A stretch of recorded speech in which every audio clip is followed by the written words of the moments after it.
আচ্ছা, কি ভাবছো? আমি মাথায় এরকম হাত দিয়ে পাগলের মতো কি করছি? চলো প্রথম থেকে তোমাদের সাথে ভিডিওটা শুরু করি।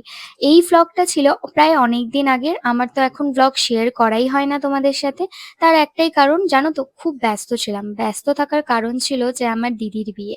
পিসির মেয়ের বিয়ের কারণে এই কেনাকাটা এইসব লেগেই ছিল, মার্কেট বারবার যাওয়া আসা। এই জন্য আর ভ্লগ দিয়েই উঠতে পারছিলাম না। তো সেই দিন সকালে উঠেই মঙ্গলচণ্ডী পুজোর প্রসাদ খেয়ে নিয়েছিলাম। সকালে উঠিনি যদিও, ওই দুপুর দুটোয়। তারপর পুজোর প্রসাদ খেয়ে নিয়ে তারপর আমি স্নান করে আমার লাঞ্চটাকে কমপ্লিট করলাম। লাঞ্চ কমপ্লিট করলাম ওই আর কি সিরিজ দেখতে দেখতে, প্রায় বিকেল বিকেল ওই ফ্লিপকার্ট মিনিটস থেকে কিছু জিনিস অর্ডার করেছিলাম। তারপর অর্ডার করেই আমি চা খেয়ে নিচ্ছিলাম।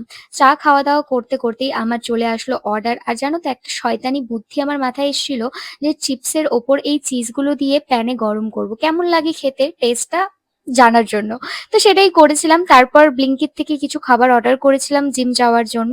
তো সেগুলো দেখে নিয়ে ফিউজ অর্ডার করেছিলাম। ফিউজটা খেতে খেতে রাতে ডিনার করার টাইম চলে আসলো। আর ডিনারে ছিল খিচুড়ি, ঘি, পাঁপড় ভাজা। এটা খেয়ে আমি চিপস, চকলেট এইসব খেয়ে আজকে এখানেই ভিডিওটা শেষ করলাম।